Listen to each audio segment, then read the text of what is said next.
Hey guys, hi, welcome back once again. My name is Vaishali, and today I wish to talk about the lines from the movie "Ae Dil Hai Mushkil," which goes something like this: Love Tera Hai. Wherein the character of Ranbir Kapoor during one of his therapy or and counseling sessions goes on to say, Love Tera Hai, और ये सब जानते हैं.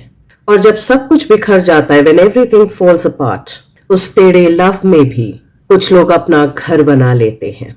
And in a way kind of trying to say that love is twisted and everybody knows it. And at times when everything falls apart, some people make their peace, find their home or homecoming in this twisted understanding and experience of love. And in a way that caught my attention, and in some ways, I began to place the connections between a few other understandings of love. I began connecting the dots, which is something that I love to do. And for many of us, the ideal imagination of love is a very blissfully wishy-washy understanding of love. In that imagination, everything is seen through rose-tinted glasses. In that imagination and understanding of love, it's a very airy fairy tale that we try to tell ourselves, that we try to not only sell ourselves, but even sell that idea onto others. And that's not to say that that's not a beautiful imagination, but if it loses touch with the ground reality, it actually cannot build that reality. So what does the character of Ranbir Kapoor in the movie "Ae Dil Hai Mushkil" means when he says, love is twisted or love Tera Hai? Well, we can assemble a few other dialogues from a few other movies, which to some degree, if not a large degree, tells us where our idea of love is twisted, is Tera, or slash and why our experience of love is twisted or Tera. So let me take up a couple of lines slash dialogues from some movies as an example to kind of connect and interrelate with the dialogue, with the sentiments, with the thought that love Tera Hai, love is twisted. So in one of the movies, Dabang, wherein Sonakshi Sinha goes on to tell the character Chulbul Pandey, played by Salman Khan, कि साहब थप्पड़ से डर नहीं लगता, पर प्यार से डर लगता है. That, sir, I'm not afraid of a slap, but I'm afraid of love. In a way interlaces and correlates with the idea, with the thought, with the emotion, with the sentiment that love is twisted, that love Tera Hai. And even long back when the movie Mughal-e-Azam was made, wherein there was a song that went something like this, Pyar kiya to darna kya? What's there to be afraid of when you've loved? It very clearly, yet very subtly, should nudge us to think, should implore us to think, do we truly understand love? Or is the understanding and the experience of love a little twisted? Because the wordings of the song itself on some levels tells us what's there to be afraid of when you've truly loved. And in a way also asking us to reflect, are you truly afraid to love? Are you afraid of love itself? Has your experience of love at some point in time taught you, trained you, conditioned you to think and to believe that love is not unconditional? That love requires you to be something else for you to be worthy of love? That you are required to prove your worth in order to be considered worthy enough of being loved, of deserving to be loved? And many a times, quite unfortunately, that understanding, that subconscious belief gets imprinted onto us right from the time we are conceived in our mother's womb. Right from the time we experience if our mother wanted us or did not want us. Even during the time of conception.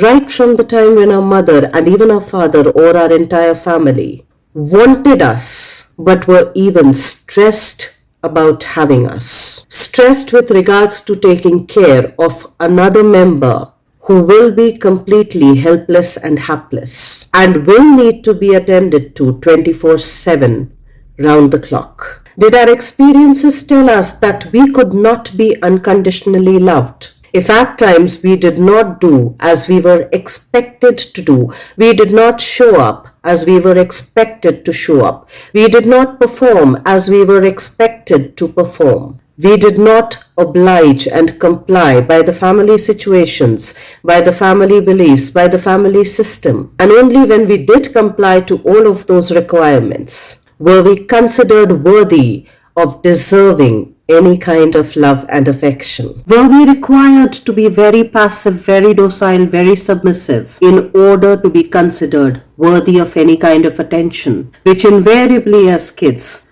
correlate with care and with love? Or were we required to be aggressive, to be loud, at times probably be a little crass, to be a little domineering to get somebody's attention? Invariably, which in the kids' world correlates with care and love, because it's only when something gets attended to, when something gets attention, is it or can it really be cared for and thereby be loved. Were we required to be funny, or were we required to be very serious, to be very mature in order to be considered worthy of getting love, of earning love? Were we required to be pretty, to be beautiful, to be good looking, or were we required to dim and dull down our beauty, our prettiness, and our good looks in order to be considered worthy of getting any attention and thereby translating that into care and love? Were we considered worthy of any kind of attention by being a little extra helpful to our adults in life, to be able to gain their attention and thereby their approval, care,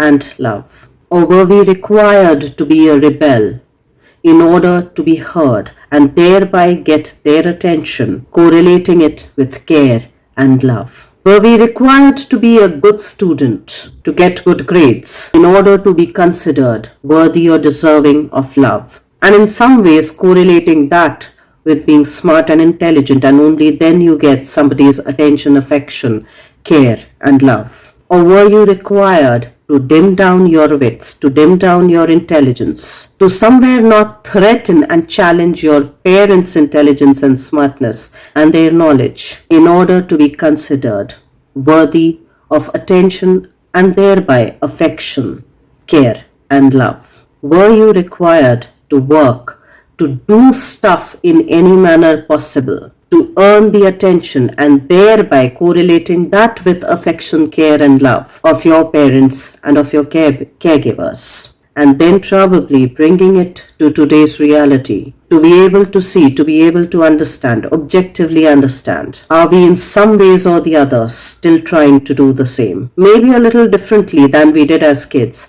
but are we still trying to earn somebody's love, to seek their attention and thereby in some ways correlating that with attunement, correlating that with care? And maybe if we do realize that on some level, in some ways, that subconscious belief that we are not aware of completely is still running the show, wherein we feel that we've got to earn to be heard, to be seen, to be understood, to be loved, we still might be playing out the earlier twisted understanding, the twisted experience of love being Tedha. And maybe to a degree on the other hand, when the other saying goes, "Jab pyar kiya to darna kya," either as the title of the movie or the song itself, it to a degree is trying to tell us that love actually requires the courage to look at the earliest understandings of love, to look at the earliest experiences of love that got embedded into our subconscious and challenge their existence in our life today to be able to overcome them. Challenge the basic belief, which does require courage, to be able to have a better understanding, a better experience of love itself, of the way we give and receive love, of the ways in which we can allow ourselves, open ourselves to experiencing honest and real love and not a twisted version of love. Let's try and gather up that courage to go back down the memory lane, to be able to understand, objectively understand, to be able to look at the belief system that informed our understanding and our experience of love, to then to be able to change it, if we do at all want to change that, today, because it's the foundation to anything, the foundation that is not seen above the grounds, that takes place right at the very beginning, even when the conceptualization of a real building happens, not just human beings, because it is the foundation that shapes the building. It is the foundation that informs one thing, but it's also the foundation through which we do many other things. So let's have the courage, let's have the open mind, let's have the heart to go back in time and to change the narrative with regards to love being Tedha. So let's try and do that for ourselves, and I will see you once again the next week. Till then, stay tuned in. And guys, if you do like the contextual content of these videos, please do like, share and subscribe.